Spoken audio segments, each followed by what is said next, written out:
food and drink and ghosts, and perhaps even a few murders. You're all invited. Horror Movie Podcast. Welcome to House of Ghouls Horror Movie Podcast. I'm your host, Ian Van Gogh. Welcome to our final episode of 2024. I am joined, as always, with my best friend, Colby Does Horror, and we brought in a very special guest to ring out the 2024 year. It is our dear friend, Nick Kozakis. Nick, welcome back. How are you doing, brother? I'm so honored to be a part of the final one. This is we were just talking before this, but I've been looking forward to this for so long, ever since it was sort of teased. This is gonna be an awesome one. But I've been good. It's been busy way to close out the year. But I'm glad to kind of do it with a couple of friends in the US now, and just have fun with it. So this is gonna be great. Absolutely. Yeah, we're both so stoked to have you here. And I mean, you've been busy. So why don't you give us a little rundown of what you've been up to since the last time we talked? So, been in development with a few things, but I guess since the last time our team won an ARIA award, which is our version of the Grammys. So, like that kind of blew up our life a little bit. So that was for best music video for a Tones and I track called "Dance with Me." So that was surprising. I didn't expect anything. I just wanted to rock up to the event and get a free meal and a free ticket. And then suddenly we got some cameras framed up on us, and they announced our name, and that was just so surreal. And I fluffed my lines a little bit up on stage because it was live broadcast and everything, but I just kept pushing through it. So you just keep talking through that wall, and it's fine. But aside from that, what else? Went over to Citrus again to screen a short film that we did. It was a proof of concept called Magnum Opus, and that was fun. And just a wild kind of scene because there were films there that I got to watch that are in my top 10, which I won't spoil. But I also got to meet one of my all-time heroes, which is Joseph Kahn, and I love that human dearly, like the reason why I'm in filmmaking. But it's been busy. It's been cool. Oh, Magnum Opus was a banger fucking, by the way, dude. Yeah, thank you. I'm gonna send it to you as well. I just realized that I haven't shared it your way, but I'll send it after this. Hell yeah. I've heard good things. Dude, Nice. it went in a direction I was not expecting, and I loved the build up because it's like this very mysterious like kind of thing, but then the final act, it's just fucking insane. Kind of reminded me of The Substance, honestly. Oh, huge praise. It's like a mini version of that with like the build up without the grossness, but that final act was fucking nuts. Yeah, we had fun with it. It just I wanted to do something with dance and just kind of find the one sort of art form that doesn't really kind of get touched on. I mean, we've seen ballet be done with like Black Swan and Flesh and Bone, the series, and this time we took the opportunity to use tap in a different way and make it dark and horrifying. Mm. So that was the goal all along. Peter McLeod, who wrote the script, did an incredible job with the feature length script, and then we just kind of took like a little bite size of it just to kind of give people a taste. So now it's in development with Steph Troost, who's producing it. We're kind of in chats in development with that. Body Farm's still picking along. So that's another one. That's the US production, and a few others that are sort of cooking in the background. I always ask about Body Farm because that's one that I cannot wait for. Yeah, me too. I keep calling Brianna Gardner, the producer. I'm like, what's happening? She's like, things are moving. Just be patient. But I'm just not patient. I just want to get that going ASAP. And when that happens, I'll have to let you both know where it's happening, so that way we can hang out on set. Oh yeah, I'll definitely be there. Yeah, 100%. Is it still scheduled for 2025 release, or is that kind of up in the air? If we shoot in the next few months, yeah. If not, then it gets delayed a little bit. But that's still the plan is still 2025.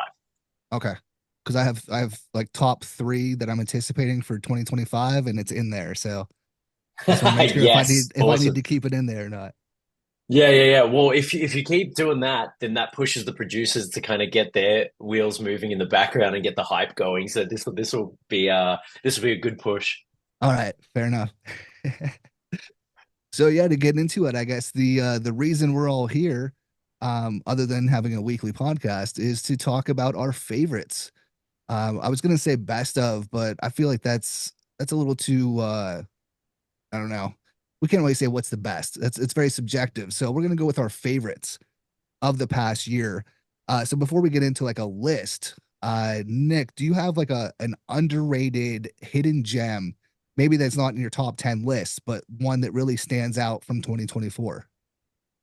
Yeah, so this was a hard year. Like, I mean, every year it feels like horror is stepping up its game and it's doing so well. And there's one that I didn't put in the list only because I think it like I saw it earlier and yeah, it just kind of didn't like I saw it in 2023. So and that is You'll Never Find Me, which is such a brilliant film. The filmmakers as well, the directors, they're incredible, really talented, really young too as well. So You'll Never Find Me, which is a Shudder original, that was an awesome one. So I didn't put that in my list because I technically had it in my 2023, but I think it might be in a lot of people's 2024.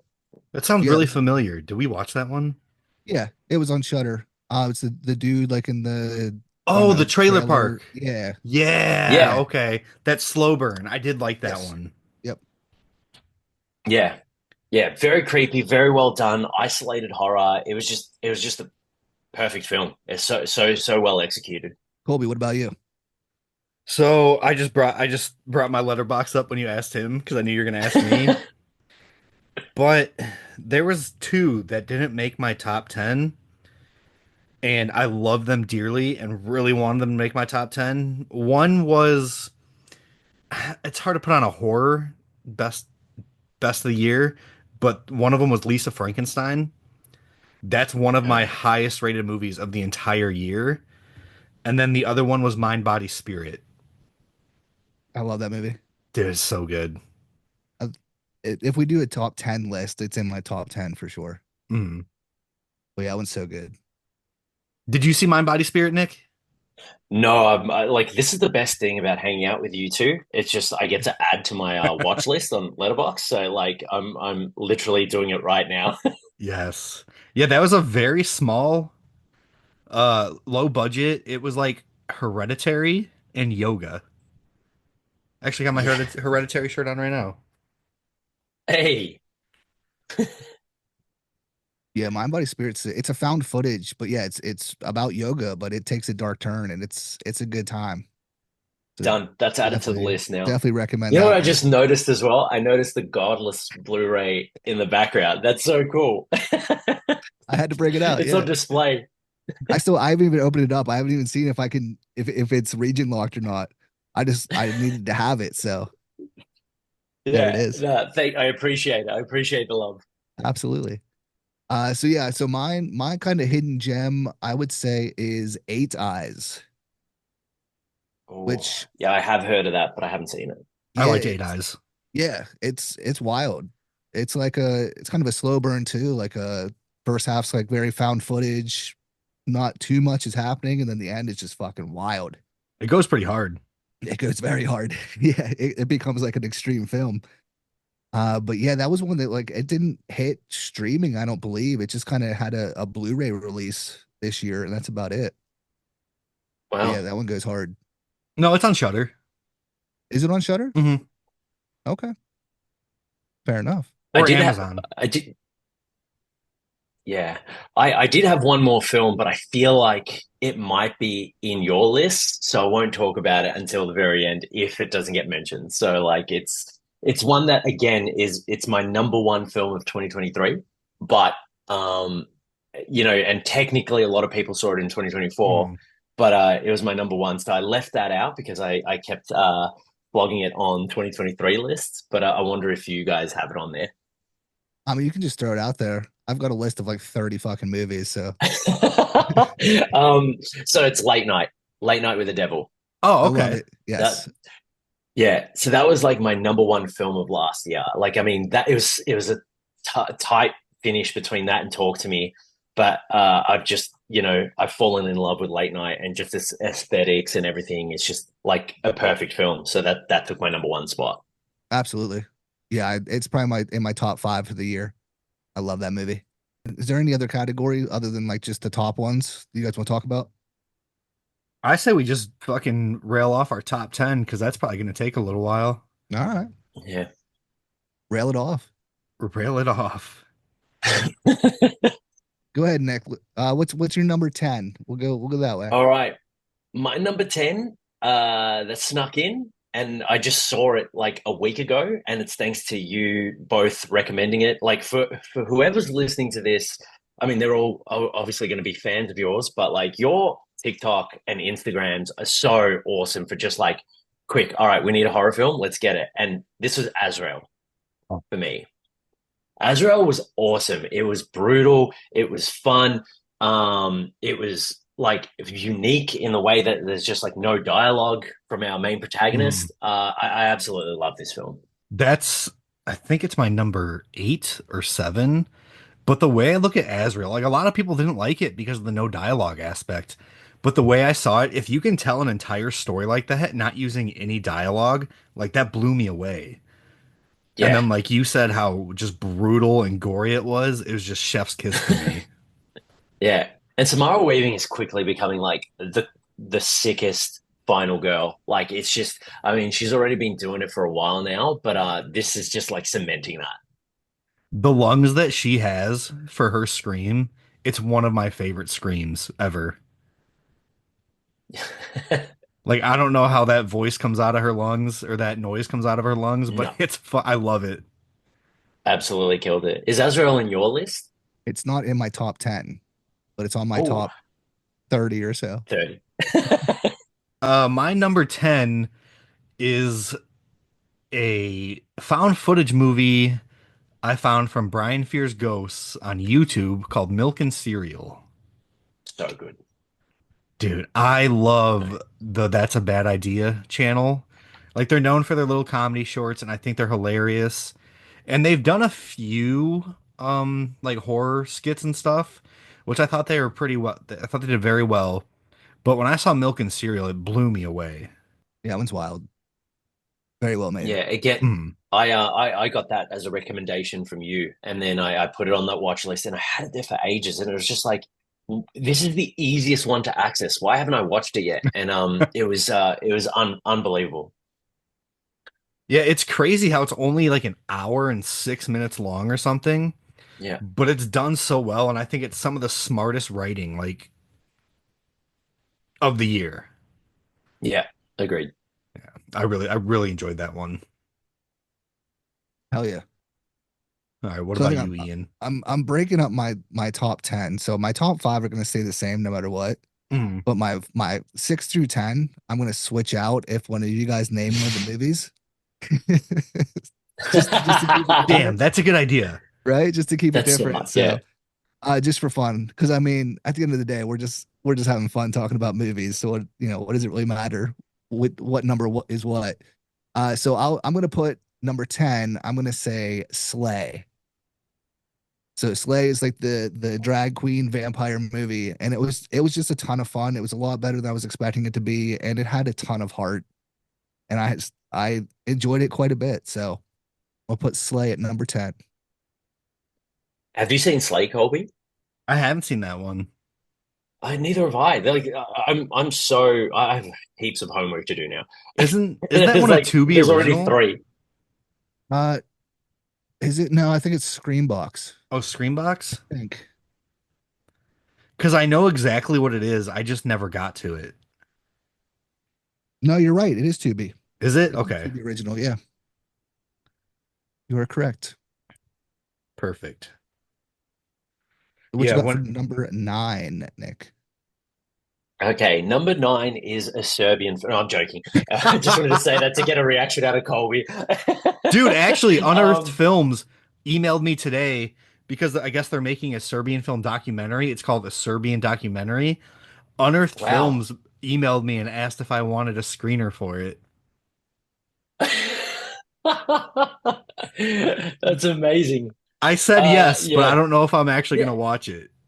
I feel like yeah, a documentary about that might be really fucking interesting. That's what I was thinking too. yeah. Like, if I have it and decide to watch it, it'll be there. So like, I'm interested because I've never watched the actual movie, and it might make me change my mind to watch the movie. I don't know. Yeah, I don't recommend it. It's the one film that I the one film where I just can't condone it. Everything else gets a pass, but that one just went too far for me. So, yeah, but interested to hear your thoughts when you do get to it. My number nine is In a Violent Nature.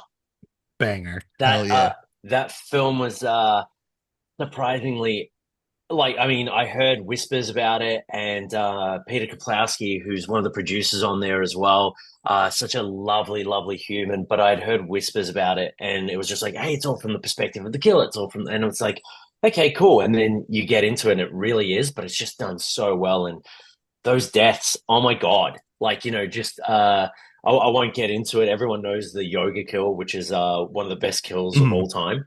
But it was just amazing to see, you know, going through the slasher killer's perspective, and just the effort that they have to go through to prepare a body. So it's like, we'll talk about that soaring scene, but that's all I'll say about it.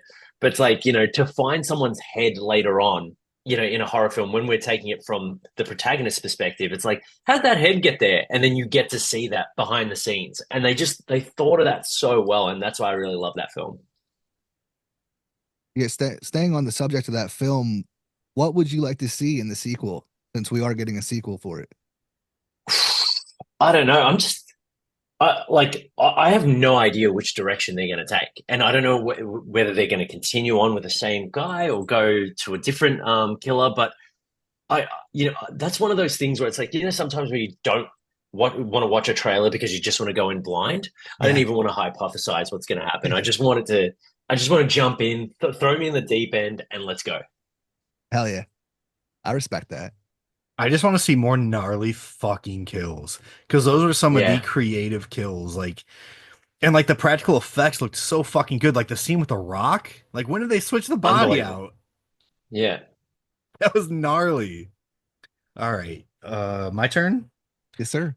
My number nine is Name the Demon. Hell yeah.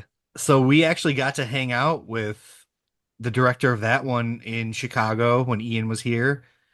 Awesome dude, very creative. That movie, I wasn't expecting much. It's another found footage, but this is a one shot take found footage, and it's an exorcism movie. And it was your standard exorcism film for a while, but the last 15 20 minutes, it went so fucking hard, and it just did stuff I did not expect. nice. And then we actually interviewed the director, and he gave us a lot of behind the scenes stuff, and it made me appreciate the movie even more after talking to him. Yeah, absolutely. I Another one to add to the watch list. I feel like I'm just like I'm doing the obvious ones and you're doing the deep cuts, which is great. Both of you are doing a great service to the horror community. Dude, it's so funny too because my favorite story he told was like they shot this movie in his house, and his wife what his wife was pregnant at the time, right? Yes. So she just hid in the room while they did their shots and shit. And there's a scene where they throw something, a certain type of living creature against a wall, and they had like this whole plan to do it because Joe Castro actually did the special effects for it. But they had this whole plan and then they went a different way. And he's just like, I'm just gonna throw this fucking water balloon or whatever filled with blood at the wall. And he was saying how he's never played a sport in his life, any of this, and he hucked that motherfucker so hard, and it just exploded fake blood all over their nice fucking walls. And he's like, I need to fucking clean this up before my wife comes downstairs. It was just so fucking funny. He's such a good dude. Like He it was is. so much fun hanging out with him too in Chicago. Mm. Nick, would your wife ever let you film a video in your house? Film a movie in your house? Yeah, she's really supportive to the point where she shouldn't be. Like she, That sounds like my because she should wife. really. She should really help me rein it in a little bit, But yeah, that lead needs to be tightened. But yeah, no, she's so chill. So yeah, that's a problem because if I'm just like, hey, I'm just gonna break through this wall, she's like, oh, okay, but you can fix it. I'm like, probably. So Probably. I love it. That's amazing. So my number nine, I'm gonna go VHS Beyond. mm, damn, I forgot about that, and that's Our a girl great one Libby. too. Yeah, right. Our girl Libby. Oh, Libby. Shout out to Libby She's Letlow, our one of our She favorites. She's so cool. We've been like messaging each other on Instagram. She's like one of the nicest people in the world, but it's that eerie kind of middle ground where it's like, do I want to catch up with you? Because what if you're like that person? Which I know she's not. Oh, she is a dog lover. But yeah. like yeah. But yeah, brilliant, brilliant performance, brilliant film, brilliant. Yeah, everything was so good. That's my favorite VHS, I think, Mm, after the second one. Yes, me too. I like the yep, second one the best. same. But yeah, I wasn't too hyped on it going into it because I haven't been a huge fan of the VHS movies for a while. But I was pleasantly surprised by that one. And then once we met Libby, like, yeah, she's just a total sweetheart, Mhm. and we'll definitely need to see her in more horror movies. Yeah, and that was directed by Justin Long, that segment. Yeah, the fur Amazing. babies. Yeah, yeah, yeah. Yeah, Justin and Christian Unreal. Long. Yep. Dude, Nick, it was Yeah, so for sure. funny too because after that podcast, we talked about you obviously on the podcast. I think you get brought up almost every podcast. Yeah, I love that. I like I get like a little bit hot under the collar when you guys do that. So But she sent me a screenshot the next morning and she's like, "Oh my God, look who followed me." And it was like a screenshot of you and everything. I was like, "Yes." yeah, she's awesome. I like I'm hanging to come back to the States and that way we can all hang out and just talk about everything that we love. It's gonna be so fun. Hell yeah, absolutely. So number eight, what do you got, Nick? All right. Number eight is Oddity. So good. That was just another one that I got a recommendation from the both of you and brilliant, brilliant film. Just like that one location, very well crafted, very creepy at the same time, and just the twists and turns in that. I didn't suspect, I didn't see coming, and it was just perfectly written. It's so clever and just well executed. Loved it. That wooden man scared the fuck out of me. Yeah. Right. And just when they're pulling the like stuff out of its like head and like the scrolls and the vial and yeah, I don't want to get into spoiler territory, but it was just like nothing felt good around that that thing. Yeah, it's so effective because even if it does nothing, that whole movie, it just sits there. It's still creepy as shit. Mhm. Yeah. When he started walking around, I was like, "No, no." No, I really enjoyed Oddity. What you got, Colby? For my number 8, I have The Coffee Table. Hell yeah. Look That at film Nick's that reaction. film broke me. That film broke me. It's a brilliant film. Don't get Hmm. me wrong. I love it. It's like well written, well performed. Everything is just perfect about it.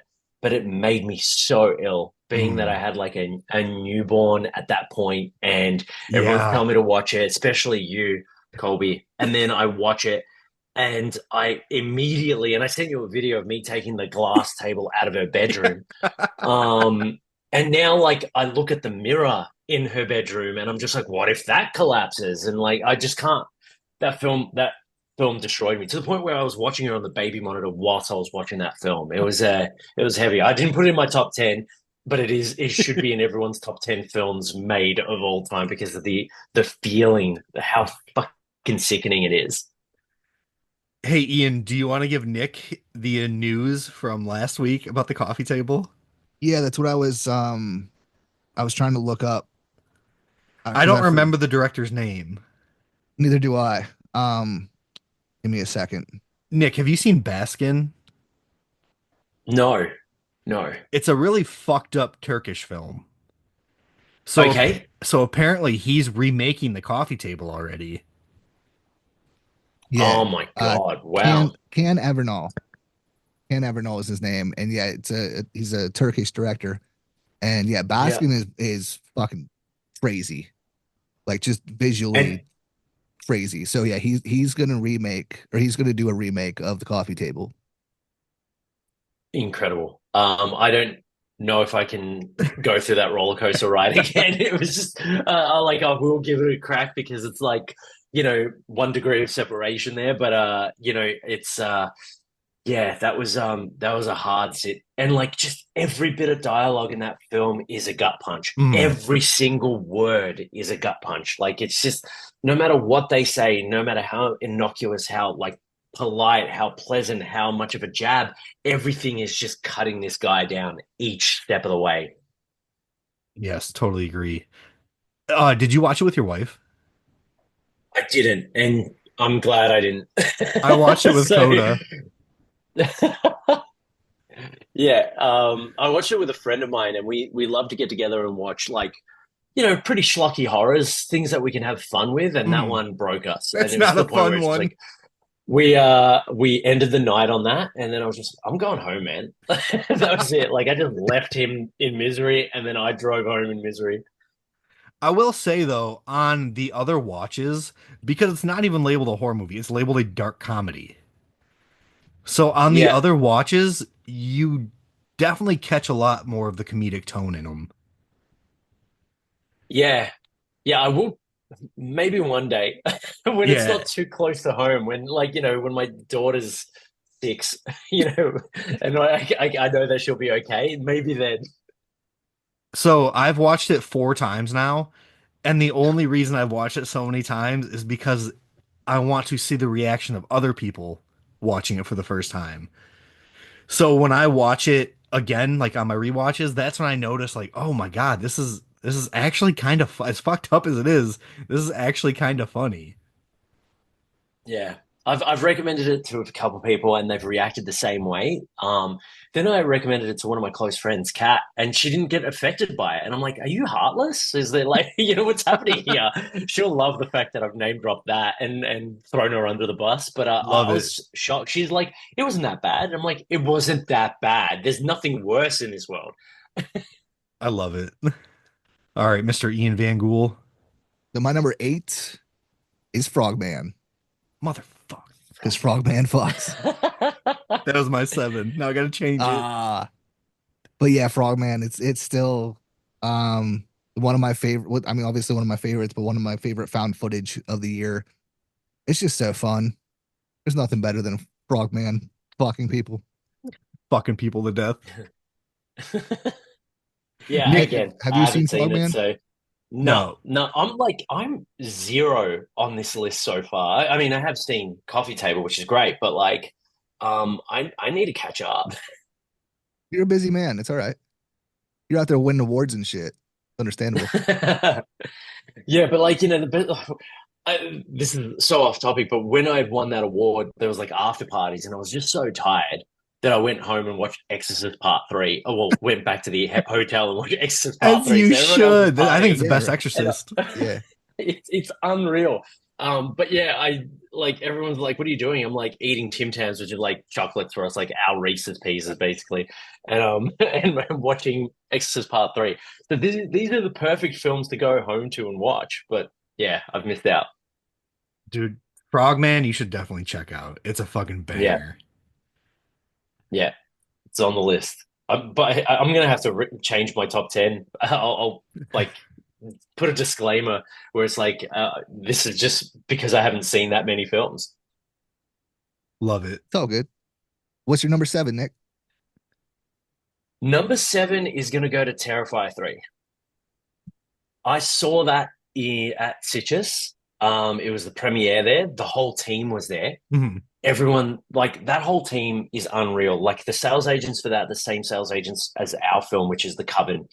And Priscilla and Kendall were there, who are the like producers, EPs on that. But also the whole filmmaking team there and the cast. And that was a wild ride, being in like a cinema with 1,300 people and listening them all laugh at kids' demise. Like it was insane. It was just where you think it like the violence is going to go, it just keeps going further and further. Just so creative.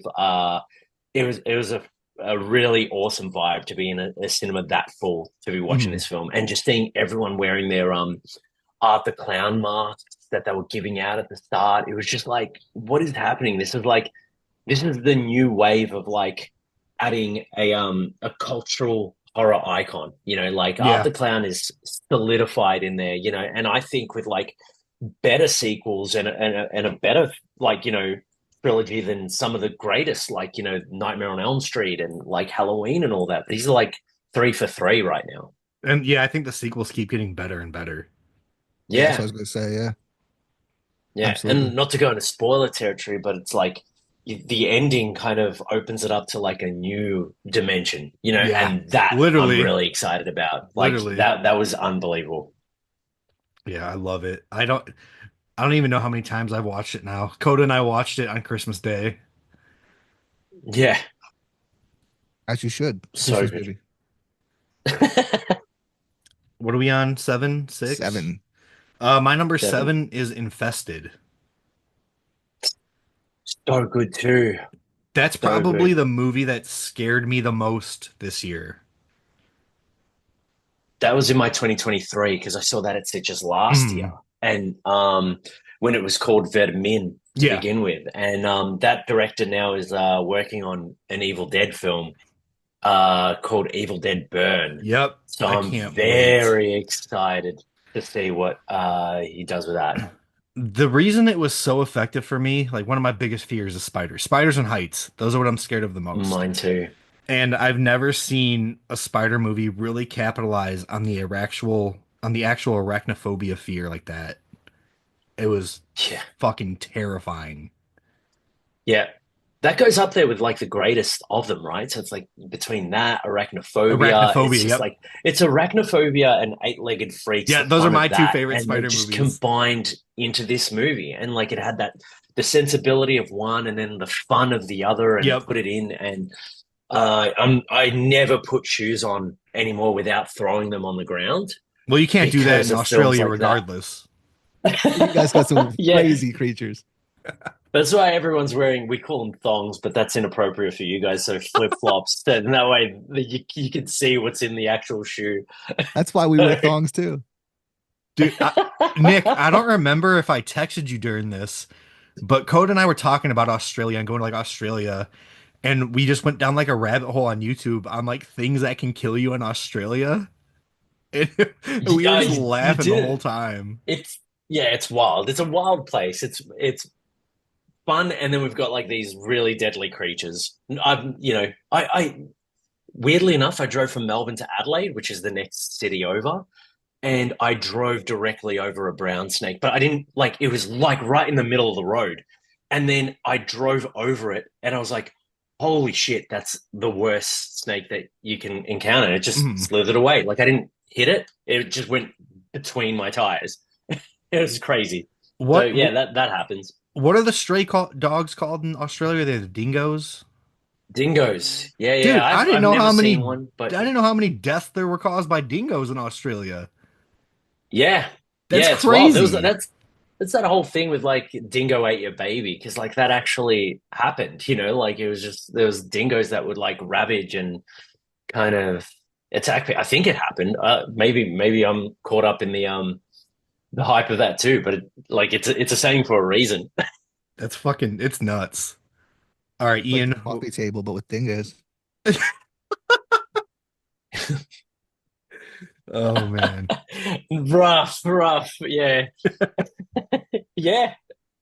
So now I've got another thing to fear for George's life. So it's like, my daughter. So it's like another reason to not take her out of the house. She's going to be wrapped in bubble wrap after all of these films and things that are happening. Is it my turn? Yeah. All right, number 7 for me is Street Trash. Oh, really? I loved it.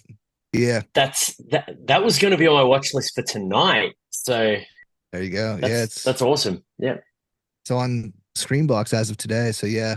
It was just fun.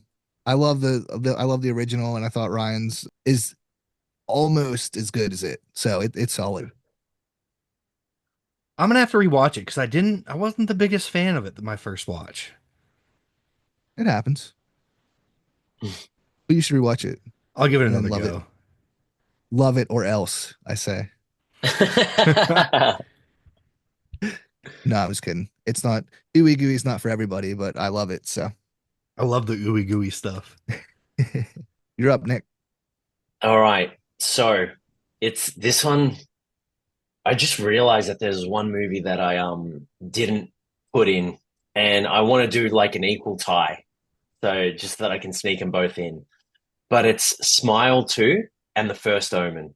I'm putting them both in the same kind of slot there. I know that's cheating, but I just remembered that Smile 2 was just phenomenal. I loved Smile. I love the original Smile, but this one just took it to the next level. And I really had an awesome time. And The First Omen, it's always hard trying to do a prequel or a remake or anything like that, and they don't always land. But that one just absolutely killed it, and was one of my favorite experiences for the year.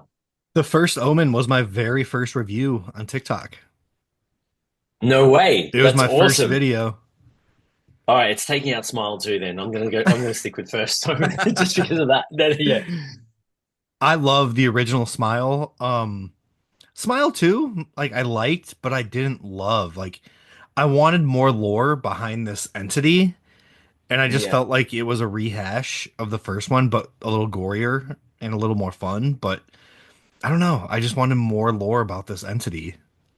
yeah. That's why I'm so simple, because it's just Mhm. like give me more gore and I'm uh, Yeah, I'm pretty happy. that's usually how I So it's am like, too.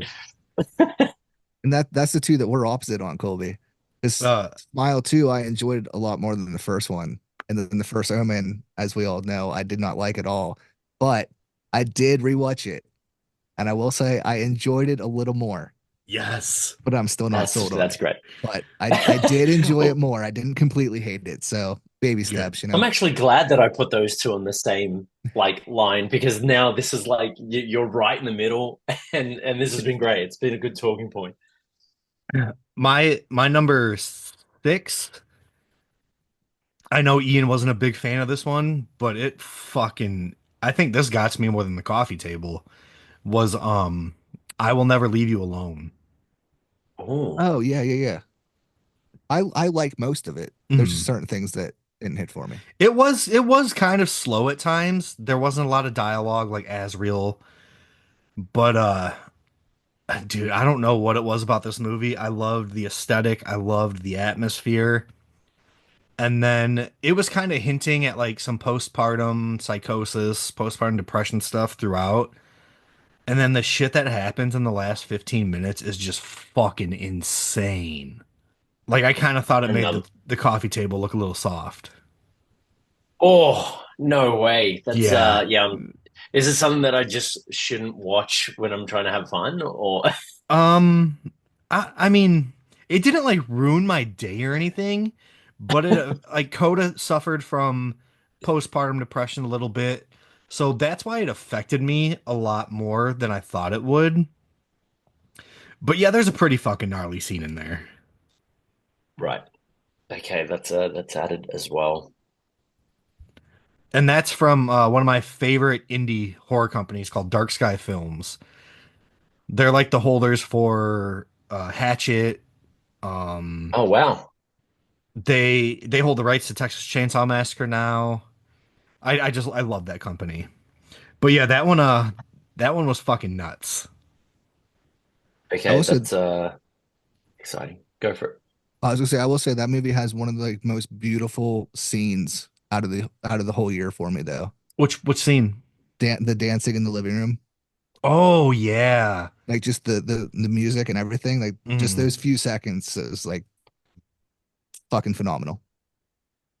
Yeah, it's a fucking gnarly movie.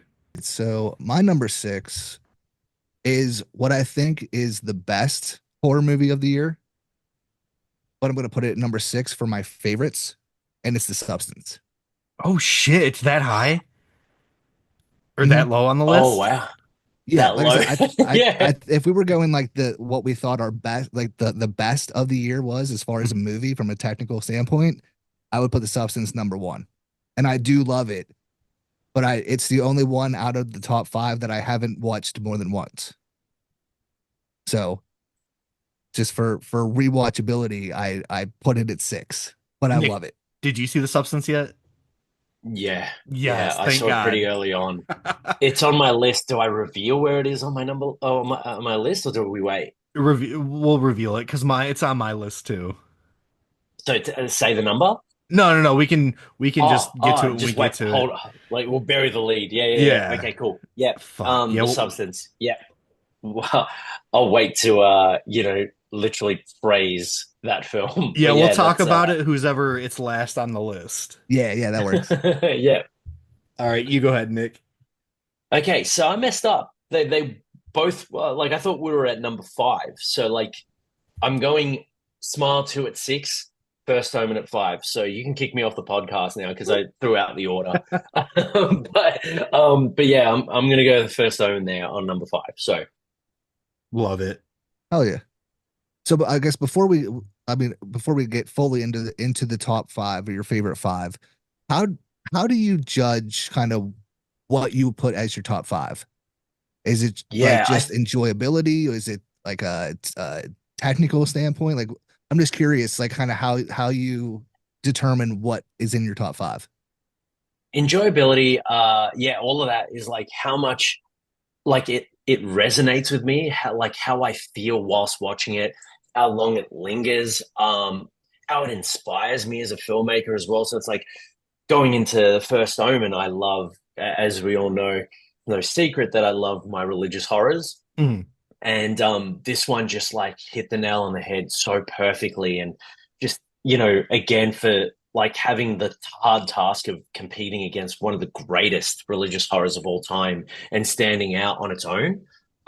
That's why that's out there. And yeah, I just watched it again in awe, just from a filmmaking standpoint, and it's just so beautifully done. Cinematography is excellent, the performances are excellent, the way the script works, it was just really, really well executed. What about you, Colby?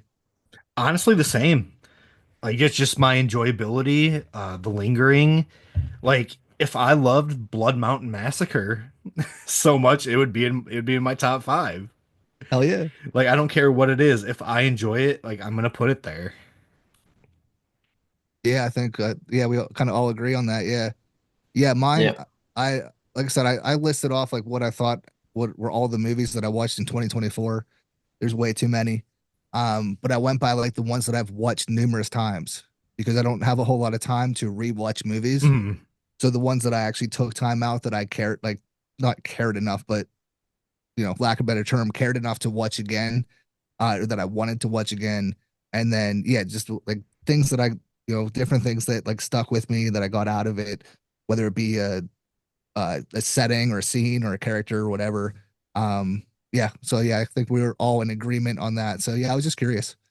That's honestly like my least favorite thing about reviewing movies as a content creator.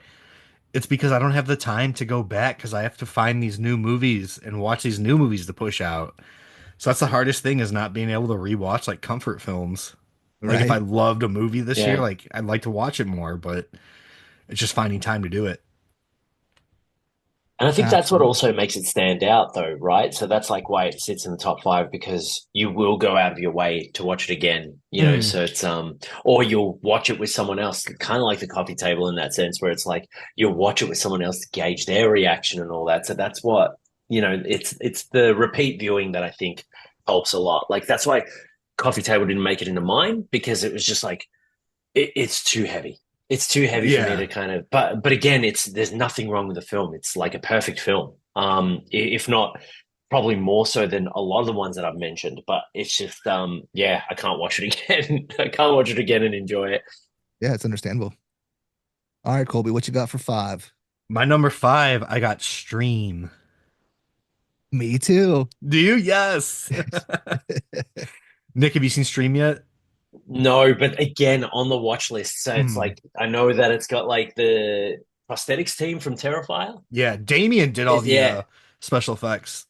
yeah, yeah. So like from that, and then who is it? Jeffrey Combs that's in it. Yep, Yeah. Jeff. Everybody's Yeah, in it. Jeffrey Combs, Felissa Rose, fucking Daniel Yeah, Roebuck, Tim Reed, Tim Curry, Tony Todd, Bill Moseley. Everybody's in it. that's amazing. Yeah, it's something that has been on there, and I want to watch it, but I'm just struggling to find people to watch it with. Like, my wife's not into horror, which is ironic considering she married a horror director. And then one of my mates, he only watches things with capes. So like, if it's gothic, then it's in there. So it's like it's a struggle sometimes. But I'm gonna force him to watch stream. Dude, it's fun. And we had a conversation with the director Michael Levy, and they do these they do a lot of these movies with like the giant cast with these horror icons, and they just never really work out. Like they're kind of usually a flop, but I thought this one did it perfectly and it's so fun. Yeah, Dude, keen.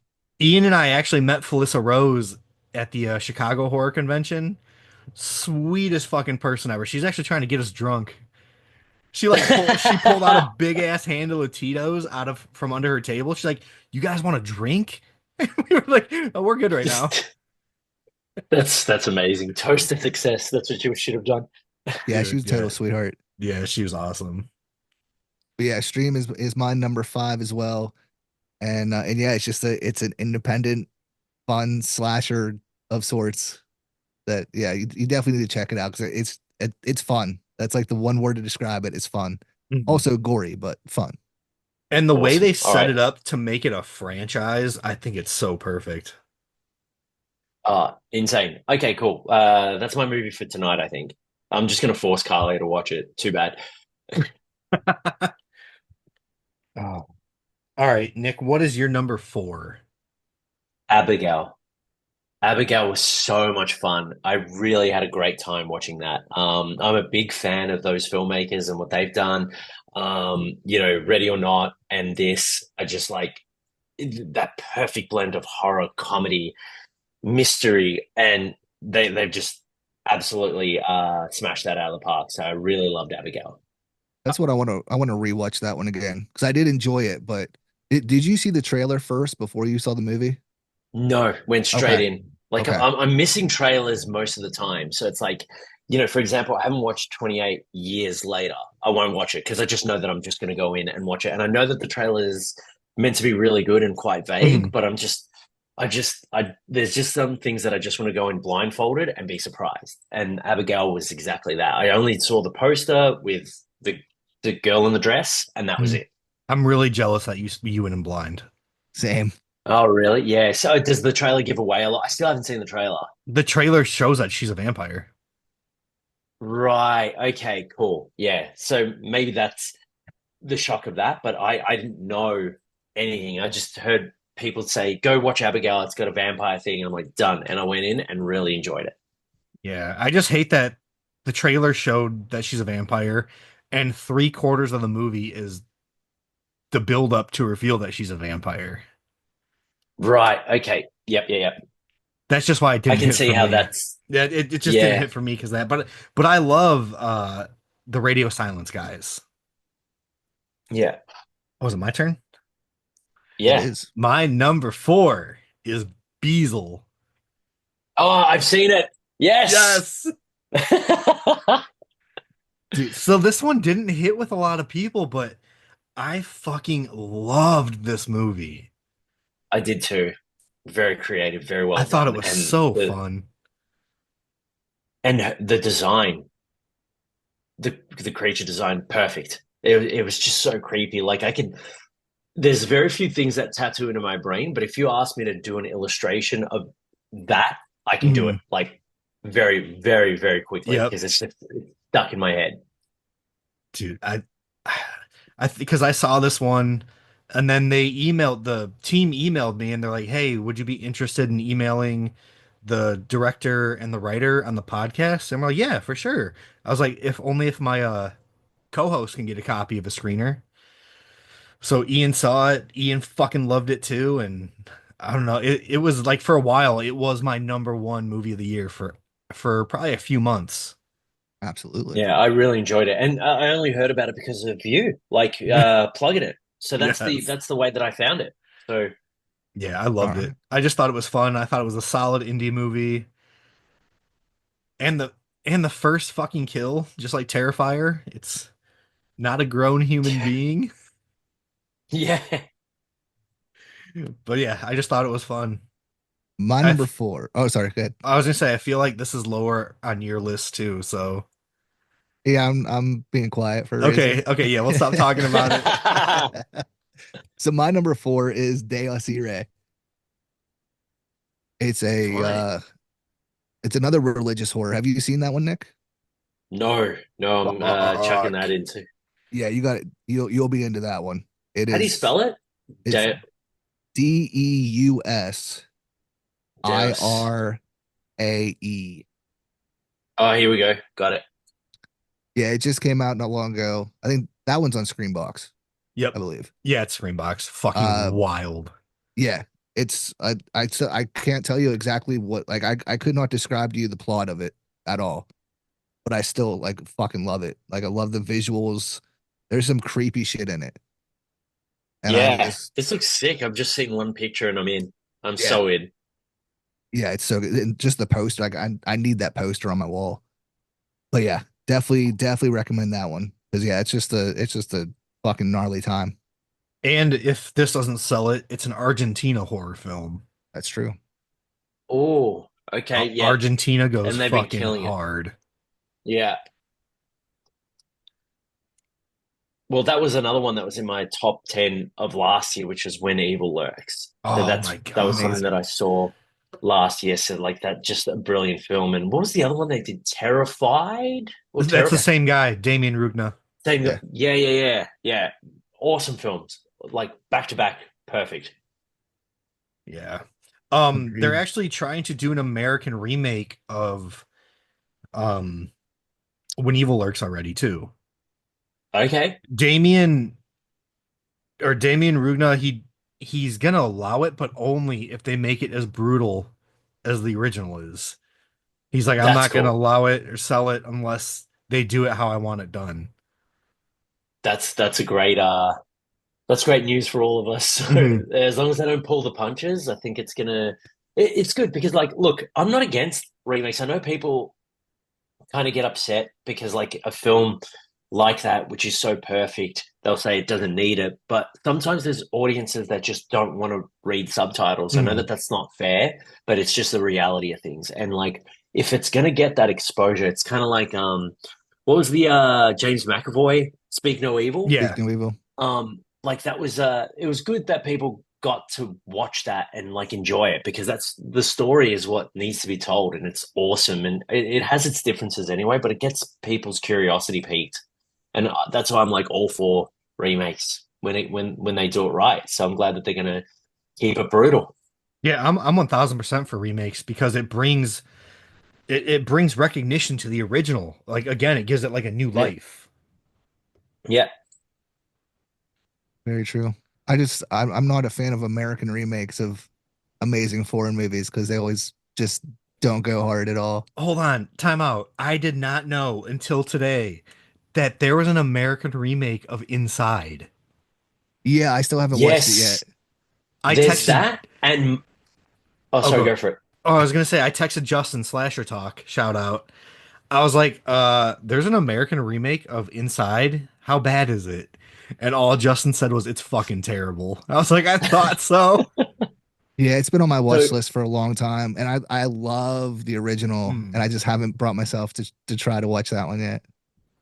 So Inside and Martyrs were like my Yeah, two Martyrs. favorite French films that sort of came out at a similar time, and both at a similar time also got American remakes, which was I have not seen either one of the remakes, I haven't but seen the Martyrs remake either. yeah, out of curiosity, I reckon we should all just plug and play one night and just be like, all right, we're going to commit to this and we're going to report to one another and just do a podcast on the Dude, remakes. we should do a fucking what's it called? A watch it like a A commentary. watch party. Yeah, a Oh, commentary yeah, podcast of it. yeah, done. Well, I'm in for that. Hell Let's yeah, fucking let's Let's do do it. it. But yeah, we can make that happen for sure. I don't know. It's piqued my interest. I kind of want to watch it because Inside, I actually turned it off for 5 minutes because it pissed me off so bad when they killed the cat.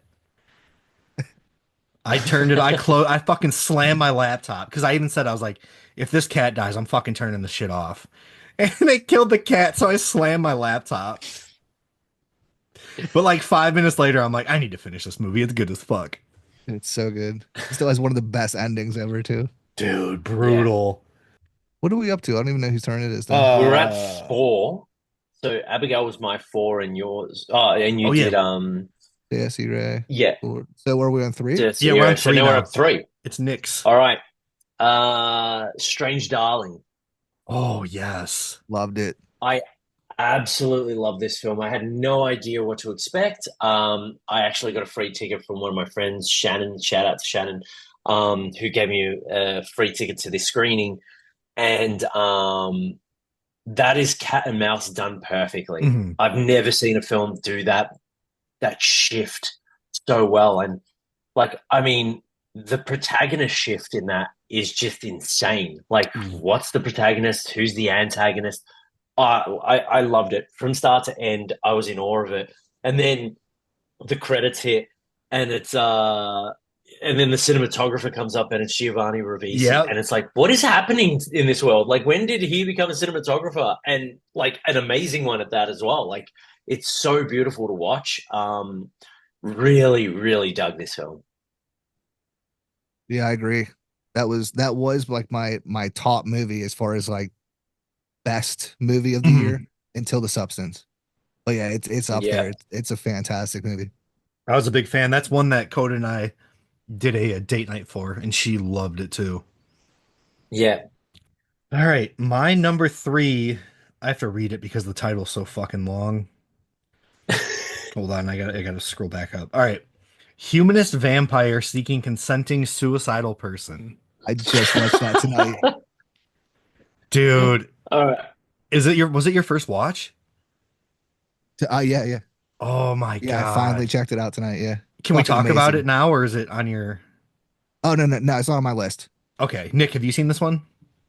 No, and wow, what again, a title? I'm gonna do the synopsis here. A young woman vampire is unable to kill to meet her need for blood, but may have found a solution in a young man with suicidal tendencies. I'm in. I'm in. Yeah. That's So that's are, insane. are you a fan of What We Do in the Shadows? Love What We Do in the Shadows. Okay, Both the series and the film. Yeah. that's what it reminds me of, but it also has like this very heartfelt tone, but also gets brutal at times. Right. It's like Okay. a Yeah. perfect vampire movie for me almost. It still doesn't top Lost Boys or anything for me, but it's a brilliant fucking movie. I don't know what to Yeah, I do think so. tonight. There's so many options. There's like So many Frogman. now. There's Street Trash. It's like I guess I'm never sleeping until the new year. So it's like There I'm you just go. gonna watch all of these. I don't remember what country it was filmed in, but It's man, France. It's French. it's a French film? Yeah. Fuck. Yeah, it was, dude, I was laughing. It was like sad at times. It was just it hit everything for me. I thought it was so fucking good. Yeah, I agree. So I just watched it Yeah. tonight, and yeah, it's like I don't. It feels very familiar, but it's also very unique, Yes. and it has a ton of heart. That's what I got from it. It feels like a side story from What We Do in the Shadows, I thought. Yeah, and I don't. It reminded me a lot of Let the Right One In. Yes, that too. It's mixed with like some of your favorite fucking vampire films. It's like I cannot praise this movie enough. I didn't have one single negative thing about that movie. Same. I'm Oh yeah. excited for Nick to check this one out. Yeah. I think that might just top it tonight, for me over stream. So I might slot that in tonight. Perfect. Oh yeah. And then I'm gonna jump back on this podcast and send an edited version. I love it. Although All it's a right. 2023 film, so it shouldn't count. No, I'm joking. I'm joking. Yeah, I know. I mean, a lot of these movies they like have that film festival run and then we get to see them. Yeah. But Yeah, that date throws me off. I spent all day trying to figure out what movies came out this year because half of them say 2023 because that's when they premiered at festivals, but they didn't actually release until 2024. It's been a Like whole headache. there's a couple I wanted to put on the list for today, like Strange Harvest, but it's still not released to the public, so that's Yeah. why I didn't put them on my list. Yep. Same. So I'm just going I've with done it. I've done it with a film that hasn't been released to the public, so and that's pretty high up. So maybe it's not I'm going to count, but no, people can just I'm look excited forward to to hear it. though. Yeah. Right. All right, Ian, what's your number three? My number three is Beazle Yes. Hey, for all the same reasons that you said. Yeah, I love it. It just kind of came out of nowhere and is fucking amazing.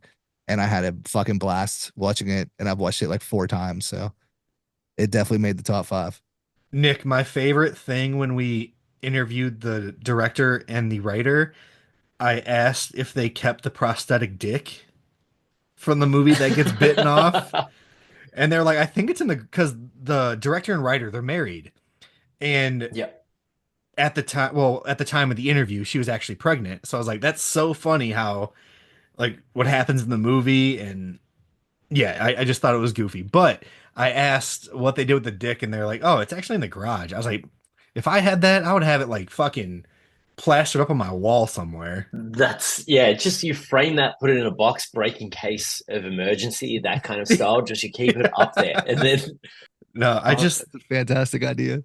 dude, I just thought it was so fun. And like the way it was still technically an anthology film, like it's just so easy to follow along and it was engaging. Agreed. I It's another still indie, and I still need to that's bust amazing. out the Blu-ray and check out the special features. Yeah, I haven't done that yet either. Fuck. Yeah, Dread Central sent us the Blu-ray. oh, that's cool. That's really cool. There's like a Yeah. whole care package for um cleansing a house. It was Yeah. hilarious. They sent sage, wood, and everything. Number two. Number Yep. two. Number two. All right. My number two goes to Ick, Joseph Kahn's Ick. It hasn't been it hasn't been seen by many people. I saw it at Sitges. This film is so much fun. I'm going to read out the synopsis for everyone listening, which is science teacher Hank's life changes when he reconnects with his first love and suspects a new student is his daughter, all while facing an alien threat in their town. And it was so much fun. If you've seen Joseph Kahn's films, like Detention, it has Mhm. that level of energy. It's wild, visually stunning. He's done it on like a $5 million USD budget, which is insane because this thing competes with like Marvel films. It's that big of a scale. Like I honestly thought whilst watching it, at Citrus, it was like, yeah, this has to be like a 30, $40 million film. And it's just like, no, the guy's just a literal genius. And it's just it encapsulates the time that it's set in. It's like this dystopian setting where the world has been infested by like this alien ick thing that's just kind of like growing out of the ground and kind of surrounding everything, and then it starts to turn.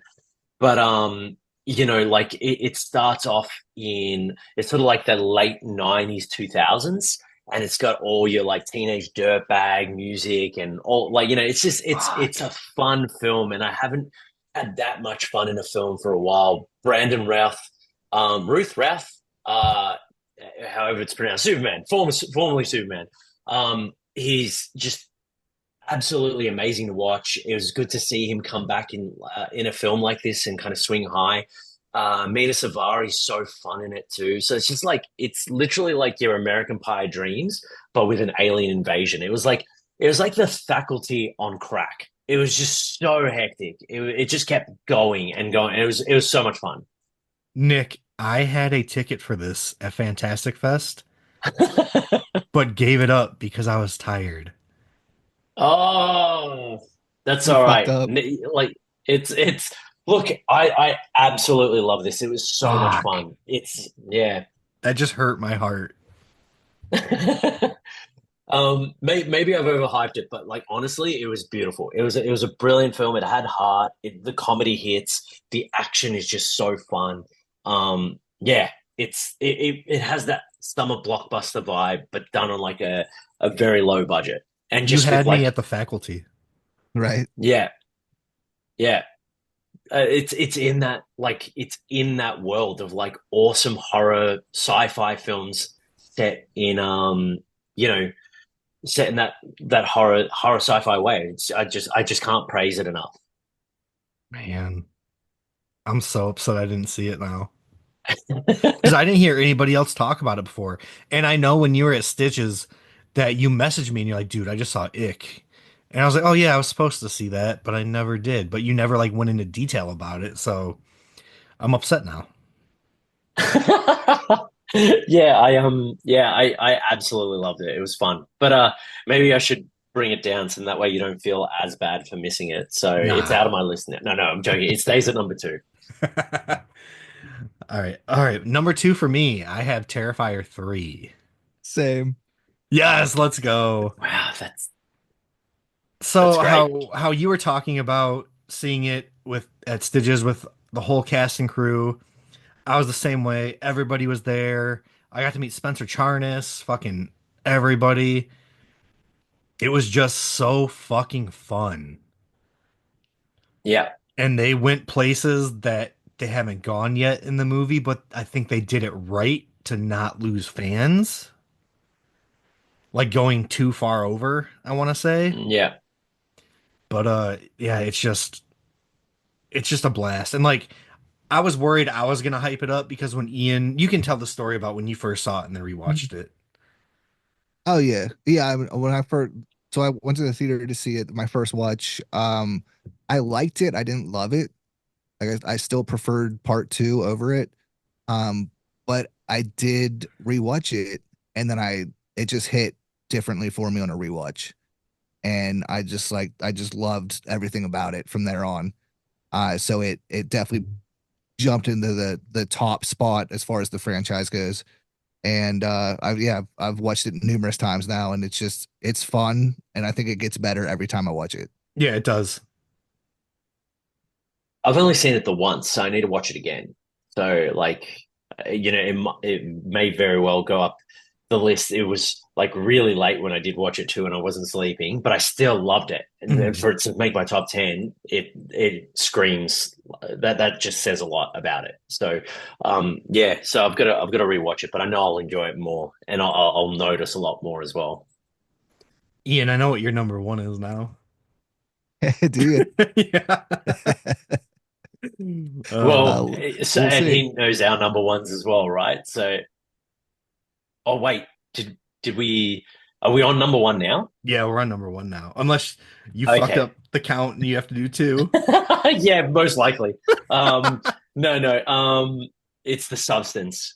Okay, that's mine That's my too. number one. That's mine as Yeah, well. there we go. That's again, talk about replay value. Talk about like a unique way of telling this story. It's just genius. It's brilliant in every which way.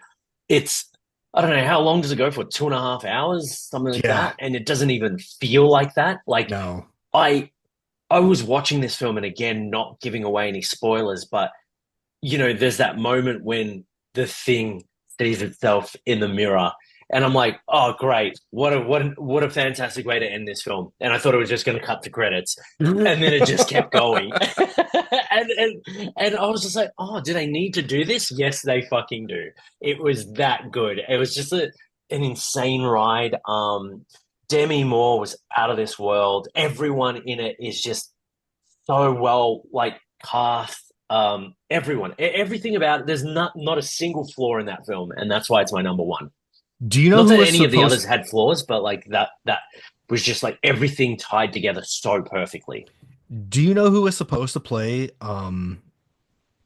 what's his name? Quaid. Dennis Quaid's Dennis character. Quaid? Do you know who was supposed to play him before he was cast? No. Ray Liotta. Oh wow. But he passed away. Okay. Yeah. Wow. I mean, It's hard I'd to love to imagine live in it the differently universe. because he was so good in that part. But Yeah. it'd be really interesting to think about Ray Liotta in that part. Yeah. Yeah, I mean, there's a universe where that exists, right? And I'd love to travel into that, but you got to give it to Quaid. Like, Oh, I thought he killed it. he was just great. I thought everybody just killed their roles in that movie. And Yeah. Yeah. there's so many homages, the homages to The Shining, to The Fly, like these amazing classic films. And I'm one of the people, like I love The Fly, but The Substance is now my favorite body horror movie of all time. Mine too, hands down. It surpasses The Fly in so many ways, and yeah. Uh, I mean, she's also just a Coralie is just a brilliant filmmaker, right? Like, I mean, that's from the movies that I've seen, that's two for two, which is like Yeah. Revenge and Yeah. now this. Yeah, just insane. I can't wait to see what she makes next. Completely agree. And then like you said, like I thought it was gonna end at that part, but the last 10 minutes when she's like on the stage, like that was the craziest thing I've seen in a final act since Evil Dead 2013. Correct. I Especially said the with how same gory it exact is. thing. Yep. I said the exact same thing. It was just like, this is 2013 vibes Evil Dead. And Yes. like just the fun version of that. It was just, I was like in hysterics and I don't know why, like, because it's so horrifically gory. But yeah, yeah, loved it and highly recommend it. Yeah, yeah. I saw that too. That's just, I've got my card, like, the invitation. Yeah. That was like at my screening of it, where it's just, yeah. That And I'll hold on to that forever. that's amazing. All right, Oh yeah. Ian, let's hear your number one. What do you think it is? Since you know it, Blood Gorge. it's fucking Blood Gorge. Yes. I knew it. It's been my favorite for like 9 months out of the year. It has been. And and I'm putting this list together, and I was gonna put it lower, and I'm like, no, like I have stuck by this movie. I have hyped this movie. There's no reason not to make it my favorite movie of the year. So, Blood Gorge is number one, and we love. Where can I watch Blood Gorge? Oh, I'll hit you up after this. It was on YouTube, and he took it down. Right. But Okay. I'll get it to you though. how long is it? Awesome. Like All 40 right. minutes? Yeah, it's like 40 some minutes. Yeah. Here it is. Yeah. Yeah. This 40 minutes. Okay, Yeah. cool. I'm Yeah, keen to check this out. he made it for like $600. Like it's super DIY, and it's just the whole vibe of it. I love everything about it. And Wow. everyone else will say that's not the best movie of the year, and I say fuck you. It's my favorite. So That's there my it is. favorite. There are 4 images on IMDb, and one of them is so horrific to look at. I'm in. Yeah, it's good. It's a good time. So why did he take it? Why does it take it down? Is it because he's developing it into something else, or I forget the reasoning why. It was some reason. Like it's not down, but it's down to the public. Um, okay? I think it has something to do with the distribution or something. Because yeah, they made Blu-rays and DVDs, and I believe a VHS of it. So I think just for the That's so good. distribution shit. But yeah, like I said, I'll get it to you though. Make sure you see it. I'd love to have a watch. This looks so cool. I'm just looking at it now. It's got that old school vibe to it too. Yes. I'm gonna show it to you. Not that anyone else can see it, but it's just like that. Just looks like the back of every VHS cover of all the best B grade films ever. Yeah. Yeah, and Dude. and Victor's all like Victor Gabriel, the director. We got to hang out with him in Chicago, and he's one of the coolest people ever. He Like slept on our floor in the hotel room in Chicago.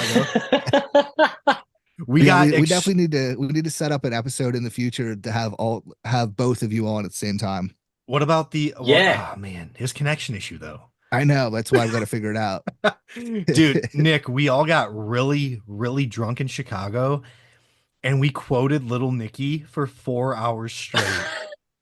And it hasn't stopped since. It hasn't stopped. I'm gonna jump in on that because I also loved Little Nicky, and I had that on DVD. Like, it's one of the ones that I didn't sell when I was getting rid of all my stuff. So I even got my 3-year-old to start saying, "Get in the flask." You do that so well. You even like do the Dude, side of the mouth thing too as well. if So you it's think like I do it, you should hear Victor do it. Victor tops everybody. Hmm. Yeah, he's got it down for sure. Hell yeah. Yeah, we got to it's get you and Victor hilarious. together, man. Victor is a fucking gem. That would be the best conversation of all time. And I Yeah, was making done. fun of his I'm like 90s style windbreaker the whole time in Chicago. It was just a good time. So now that the top 10 favorites are out of the way, is there any other that stand out that you want to talk about? Um, I mean, this is just such a like it was such a crazy year of films, right? I'm just gonna go to my letterbox to see what else. This although in my top 10, these could change at any moment. It's Oh like yeah. all of it. Like tomorrow, I could just watch of In a Violent Nature, and that'll just go straight to like number three or number two or something like that. And it's like some of these I've only watched once, and it's like Azrael I might watch again and put that higher up. So it's like these are just how I felt just putting it in there, but there's probably ones that I've just completely missed. And yeah, it's an exciting time for horror, which is like the cool thing. Like it's so diverse.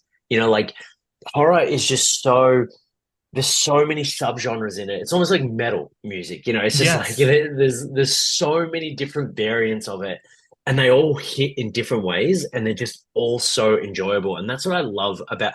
Oh crap! I just saw one now that should have been in there as well. The Beldam, which is also by done by the Coven, and that was a very creepy film directed by Angela Goulner. And I saw that at Citrus as well. Patricia Heaton is in it. That was such an awesome film to watch. That again, that is in the same kind of territory as like You'll Never Find Me deserves a nod. So if anyone can check that out, check out The Beldam. That was a really Um, cool film. But yeah, there's so many that I could. Heretic was amazing. I mhm. really enjoyed the fuck out of that. I I'm really just I loved Heretic, but I didn't love it as much as I thought I was going to.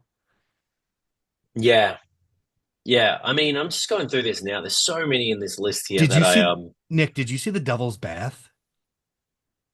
that's on my watch list as Oh well. And my everyone's told me God. to watch that. God, don't watch it. Don't watch it? It's good. It's fucking amazing, but it fucked me up. Okay, well, if it's fucking you up, I have to watch it out of curiosity. Oh, here's another one that I just realized, and he's gonna hate me for it. Sting. I love that too. Oh, That's okay. like it's another spider film that was fun. Aussie director Kia Roach Turner. He's the EP of another film that I'm working on, which is called Muck Up Day. And I like time is blurring for me. I thought I saw that in 2023. Sting was so much fun, Thing was and super fun. Mhm. yeah, I really enjoyed that. So it's like there's just so many that could just chop and change overnight. Yeah, really. And if we chucked in like you chucked in a 40-minute film, and I saw a few short films at Citrus that were Mm. just so brilliant. And I know that they're going to get developed into feature films as well. But even as a short film alone, I saw this film called Chew that was just unreal. That was like a real fun one. I think that was a French film. So yeah, there's so many that can go in there, and there's one more coming. I'll come back to it. But worthwhile bringing that up because that's an exciting team to watch out for. Speaking of shorts, have you seen Pizza Panic Party? I had Pizza Patty Party. It's from Is Gorgasma. that the? No, I haven't. I haven't seen it. That's I probably got my favorite short of the year. I got beef with them. Do you? I do. Oh, Uh-oh. what's go? Yeah, can we do a tell or not? Yeah, they said they were gonna send me a shirt because I reviewed their movie and they never sent me shit. Oh, Oh, all well, they right. never even told me they were sending me anything. So Yeah, they're like, "Oh, your review is awesome. We're gonna send you some stuff. What's your address?" I never got it. never did. Never got it. But I no, I really don't care. It's a fucking gnarly short. It was so fucking good. It's Nick. It's literally it's Evil Dead 2013 and Evil Dead Rise. And Evil Dead 2 mixed together, but in like 9 minutes with pizza Wow. Yeah, it's Evil Dead if you mix it with like a teenage girl slumber party and pizza. Okay. and pizza. It's fucking awesome. Okay, It's a it's shout so out good. to like some people that in the States, and their short film is brilliant, and I think they are developing this into a feature-length film. And the short film is called Agonist, and it's Sounds really directed by familiar. Annie Annie Marie Elliott, and it stars Devon Druid. This film blew me away. It was a short film that was in our category at Sitges, and it was so fun. And that was like one of and Peyton List is in it as well. It's got like an awesome cast for a short film too, but everyone's perfect in it, and it's so well directed and well told. And yeah, if you can check out a short film, because I think that that's just as important as feature length films. Agonist was a fun one. Oh, Devin Druid, that's the kid from 13 Reasons Why. Yeah, yeah, yeah, yeah. Is this And on he's YouTube or awesome in this. do I have to hit up them on You'll have Instagram? to. I should do an intro or hit him up on Insta or whatever it might be. But I loved this short film, All and right, I'm gonna if hit them they up. if and when I'm pretty sure they are making a feature length of this, I'm going to be first in there. Like they had stickers, and I was like illegally placing them all over London so You're people like you're can. like you're like the street team for them. Oh yeah. Yeah, yeah, yeah. I'm everyone's biggest fanboy when it comes to horror. So it's like, but that was a great short. There was some incredible shorts that we screened with, and yeah, that was one of them. I love it. Um, my favorite short besides Opius. Um, oh, dude, fucking. Did any of you watch that Nightmare on Elm Street short that I reviewed? Yeah. No, I what the still haven't fuck? made a How did I video miss for it. that? Dude, it's called Dream Girl. Dream Girl. All right, It is, dude, it blew me the fuck away. I all think right. by the time I saw it, first of all, shout out to 4K Films. He was just on our last episode. He texted me one night and he was like, "Dude, check this out." And I think by the time I saw it, it only had like 3K views on it. And I reviewed it and it went viral as fuck on both Instagram and TikTok. And I was like watching like after I posted my review, like the numbers going up on YouTube. I kept checking YouTube. I'm like, damn, this is fucking going up. Like I might have made a difference. But yeah, by the when I first saw it, it was at 3K views. It's at 35,000 now. Right. I'm trying to find it. There's so many. Like I'm getting music videos, like Dream Girl. Like I'm Type getting. in Nightmare on Elm Street Dream Girl. Oh, right. Awesome. Yeah. All right. Here it is. And it's Okay. Cool. That's something. just a short fan made film, and I was blown away. I'm sending this to one of my best mates who loves Nightmare on Elm Street. So I don't know if he's seen it, but I'm in. And like it was like maybe 2 weeks later or something too. The director like emailed me and he was like, "Hey, I just want to say thank you for giving this film recognition." And he was just super thankful. And I was like, "That's fucking awesome." I was like, and I replied back. I was like, I saw it, I loved it, and I just thought it should be seen by everybody." And Oh yeah. There we go.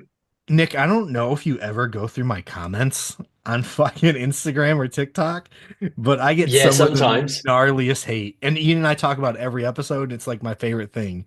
But the Nightmare on Elm Street, for how viral it is, it's like 80% like positive comments about it, and then the other 20%'s like just talking shit to me.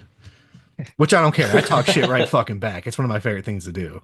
I try to kill him with kindness, but now I've just been like, no, I can't do it anymore. That's It's what I like if did when there's I first started because I was like worried about yeah. losing followers and all this. But now I'm like, nah, fuck you. Like there was was it last week or the week before? I sat there and argued with somebody. I can't remember what video it was, but for 5 hours, just back and forth. Wow. And like the way I look at it, like the more comments you get on videos, the more it'll the algorithm will push the video out. So if someone talks shit, Yeah. I'll keep it going all fucking day to just keep my video going on the algorithm. So I don't give a I fuck. like that. And that's what I tell like everybody just starting out. Like when you start getting hateful comments like that, like you're hitting an audience that you don't usually hit. Like your video is being pushed out to new people. So just keep talking shit back and it's just gonna keep getting pushed. Yeah, I mean, that was the one guy that Southern Demonology guy that took shots at Yeah, Godless. I yeah. still need to do that podcast, by the way, but it's just like I need to catch up with him. I still haven't gotten around to it, but I just that was the one that irked me the most, where it's just like, hang on a sec, everything you're saying, we're on the same side. You know, like Yeah. the things you're criticizing the film for, which is like that's not how exorcisms aren't. They're not performed that way. It's like, yes. Correct. You need to watch out for people that do it like this. You know, it's just it was so bizarre. So I definitely need to reach out again and pick that conversation up. I remembered when you sent me that shit. I was like, this fucking I was like, does he even know what he's saying? But like sent me the loveliest email back, you know, like it was just Mm. it was like, hey, you know, I want to get you on and we'll have a chat about it. So maybe I'll win him over, or maybe we'll just become mortal enemies. And no, but yeah, no, but It, this has been so much fun, guys. This is an awesome thing to do and to highlight some films that I hadn't even heard of, let alone films that I had that I just need to get my ass in a gear and start watching. So this is so cool. dude, I love that whenever you're on our podcast too, like midway through the show, we think of another episode for you to be on. Yeah, It's happened every episode already. that's just me just trying to make myself relevant, right? So I'm just like, yeah, let's do that. I make it your idea, but it's actually me just manipulating the situation. But no, it's no, I'm so down for doing more with you guys. It's this is so much fun. Yeah, so sometime soon we are going to do a commentary of either the American Martyrs or the American Inside. For Yeah, And, sure. and I'm hyped. I don't care how bad it is. I'm gonna be hanging out with my best friends watching a shitty movie. It's gonna be fun. for me too. Yeah, that's it. Like, let's just get we'll do it on a Zoom, but like we'll have like some pizza, but no matter what time it is for me, like like it might be 2 p.m. and then we're just gonna watch a movie like mates hanging out and we'll review it. You two can critique it, and I'll just be like, I'll keep giving it a chance. I'll be like, just wait, it might change, it might turn. I can't fucking wait. Yeah, it's gonna be amazing. So before we wrap it up, then, is there a movie or two that you're excited for 2025? Anything you're hyped on? Oh, hang on. You two go first. I've got my list ready to go. So, oh, hang on. Actually, one of them that I think you both have seen, but it won't get to me till like 2025, but it's Nosferatu. I'm so keen to check that out. No? The You're gonna grimace love on it. You're gonna love it.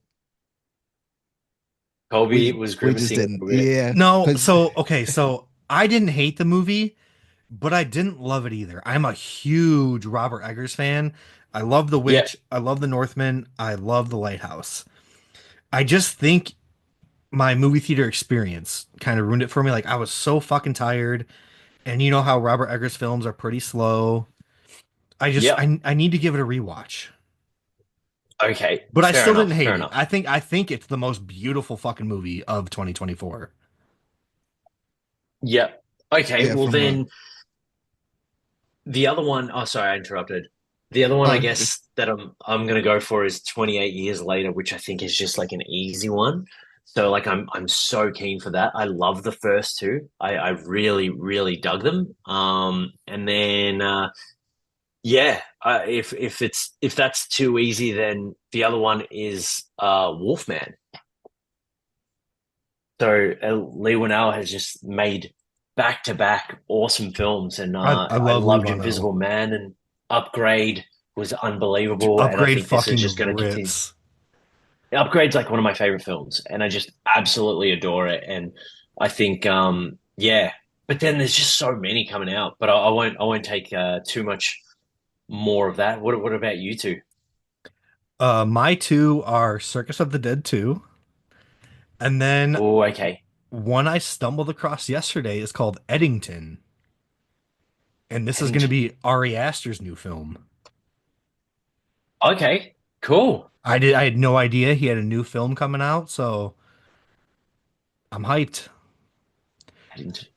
There's not much about it that I could find, but I know Joaquin Phoenix is coming back, and then he has a couple other big stars where I was very surprised to see on the cast bill. But Interesting. I love Ari Aster. I still haven't seen Beau Was Afraid yet though. That's missing on my list too. I need to check that out. What about you, Ian? So I've got three. One is Body Farm. Can't wait for it. Yes. Yes. All right, I'll take that. Brianna, are you listening? Let's go. Right? Now I'll make a video too. We'll try and push that a little more. Yeah. My other two actually, what one that I thought you were gonna say, Colby, because I got it from you, was Extreme Violent Raw. Yeah, well, I have a list of 15 right here for a YouTube video I'm gonna make, and those are just the two I wanted to talk about. Fair enough, fair enough. But I checked out that trailer and it looks fucking gnarly. I'm telling you, dude. Fucking gnarly. So yeah, I'm looking forward, question mark, to that one. I'm looking Um, forward to the experience. Yeah, yeah. But the other one that I'm most hyped for is Return to Silent Hill, just because I have so much love for Oh, Silent Hill. So I can't wait for yeah. that one. I didn't even know that was a thing, but anything Silent Hill, I'm in. Yeah, I can't remember his name, but the director of the first Silent Hill movie is coming back for this one. No way. Yeah, Wow. I love that film. I know people had problems with it, but I just thought that was just such an awesome film. I I agree. think I What might is be it, one of Christoph the. something? Oh, go ahead, Nick. No, I was just trying to remember his name. Was it Christoph Gans or something like that? Who directed that? Yes. Yeah, I think you're right. That Christoph sounds. Gans, yeah. Yep. I think I'm one of the only people in the world that like the second Silent Hill movie more than the first. Really? Yeah. Damn. I need to watch it again. It's been so long. I don't really remember it, but I I don't know yeah. why. I just had more fun with it. There's Like, one thing about that movie that I like, and it's that bunny, like the bunny costume. dude, it's gnarly. Like, It is gnarly. I like the first one. I love when Pyramid Head rips that chick's fucking skin off and throws it at the church. That goes hard as fuck, but I don't know. I just really fucking dug the second one. I think it was the CGI that ruined it for me. I don't, yeah, see, I haven't watched it since the one time I've watched it. So Yeah. if I watch it again, it'll probably switch, but Yeah. Yeah, it's not the best effects. I'll say that. dude, this is way off topic, but you want to know something really funny? Yeah. So I bought a fucking like memory card for my computer since we always run out of space. Yeah. Spent like $80 on it. I don't even have a fucking port to put a memory card in on this laptop. That's great. So you need a Oh, converter to that's like such a bummer. How sad were you when you realized that? I'm just like, what the fuck? Like I was more mad than anything that I didn't even fucking check first. Oh, But I that's had to lame. share that while we were recording.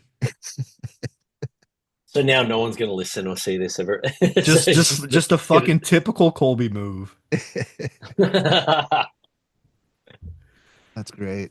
But yeah, dude, I've been looking forward to this episode fucking all week, man. Me too. Me too. Absolutely. If not, ever since you mentioned it a few months back. So it's like, it was like even since the last time we hung out and we did that, the last podcast as well. It is just, it's so fun doing these, and I've always got time for them. So I can't wait to do another one. It's gonna be fun. Yeah, absolutely. Hell yeah. And then we could even do a watch along of the new coffee table when that releases with Nick. Oh, rough. Yeah. All right. Done. Just with you two for sure. I'll just do it and then just be miserable for, and then you can console me afterwards. Dude, Um, I'm looking forward to the message after you watch I Will Never Leave You Alone. yeah. That one hit really well for a lot of people, except for the one person I thought it was gonna fucking slap for. And that was Ian. Is that me? That's me. And yeah, it's you. Like I said, I like the movie. I really like the movie. I like the story. It was just it's a few things that we could talk about after Nick watches it that Yeah. just didn't quite hit. But I think it's a good movie though. Yeah. I'm keen. I'm keen to check out all of these. There's just so much to catch up on, but I'm going to power through them. Hell do yeah. 3 in a day or 4 in a day, and then just yeah. That's usually my life, like Well, So four yeah, that's just four another movies day. in a day. Yeah. So wait, what was the one that I think it's the French one? That's what I'm watching tonight. Oh, the So humanist tonight, vampire seeking suicidal consenting consenting person. suicidal Yeah. person. Yeah. That. Yeah. I'm just gonna call it the French one. But yeah, I'm going for that tonight. So Yeah, I Yeah, that love one's that really one. good. You could probably get the wife to watch that one too. Yeah, it's yeah, it's a really good movie. yeah. It was gonna be Squid Games, but now it's gonna be this. So Oh, best decision ever. I love Squid Games too. yeah. I love Squid Games. I guess before we get out of here, then any updates, anything you want to plug or anything there, Nick? I've got like some stuff coming out. Like one I've got to send you Magnum Opus, but that's something that we're developing in the background. Body Farm is plugging along. Muck Up Day is the other one, which is what you guys would call senior prank, which is just like some kids that are setting up for their senior prank the next day, but then there's like a psycho killer killing them in the way of what you do at senior prank. So like you've got like water balloons with acid in it and all that kind of stuff, and it's just like a survival overnight horror thing. So that's a lot of fun. That's the one Yes, that Kia please. Roach Turner, director of Sting, and he's the EP on this. And yeah, and then there's like one project that's a big one, and I really want to announce that soon. So hopefully by the time we do our live commentary, I'll be able to kind of announce that. So that's inching so close. So there's a few that are in the mix, but yeah, all exciting stuff. So once that comes up, I'll definitely be dropping it with you guys first to announce. So yeah, that's my 2025. Love it. Hell You yeah. had a huge 2024, and I expect you to have an even bigger 2025. Yeah, the only thing that'll top 2024 with 2025 is if we all hang out in the flesh and we get some American barbecue. That'll make that just the peak year. It's gonna fucking So, happen. despite the fact that my daughter was born in 2024, so I'll just, but like that'll be even. But no, I'm joking. I can't take that away. But 2025 is going to be awesome, and if we could do that when we can set that up, that'll be awesome. No matter where you're at in the States, I know Ian and I will make time. We'll buy plane tickets and fucking come hang out. Yeah, where are you both based? Chicago and Chicago I'm and in Pennsylvania. he's like an sick. hour I'm near outside of Pittsburgh. Pittsburgh. Yeah. So what's halfway for you two? I don't Uh, fucking know. I don't know. Nothing important. The poor viewers that are like in that halfway zone that are trying to figure it out. Yeah, I was gonna say because we could just find a halfway point, but let's like I love Chicago. That's like one of my favorite places. I've never been to Pennsylvania, so like, Oh, you gotta hit up the zombie capital of the world, man. yeah, What's yeah. what's the mall I should called? suss it. Monroeville. Monroeville Mall. Yeah. Where Dawn of the Dead. original Dawn of the Dead was filmed. Not like the all the of the dead movies were filmed in Pennsylvania. All right. So, okay, one where I've got to do that and then go to the Home Alone house and then we'll all get to hang out with one another and that's I've it. never even been to the Home Um, Alone house.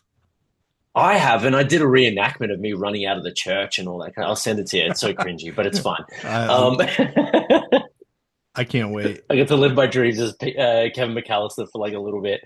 So, all right, All right, Colby, anything else so to add? fun. No, not that I can think of. All right. Well, that'll do it for the final episode of 2024. We appreciate you all watching and listening. Make sure to check out Nick's films, all of his work. I will put all the links in the show notes Godless. below. Godless. But yeah, make sure to check that out. And yeah, link all the or put all the links to his social media, his movies, his music videos, all that in the show notes. Check them out, show him some love. And of course, make sure you're following, subscribing to all of ours as well. So everything's down below. Check that out. Hit us up. But we will see you all next year. Stay safe out there. Have a happy new year. Much love to Nick for taking time out to come hang out with us. We love you, brother. Thanks so much. We can't wait for the next one. So we will see you all in 2025. Don't let the ghosts and the ghouls disturb you.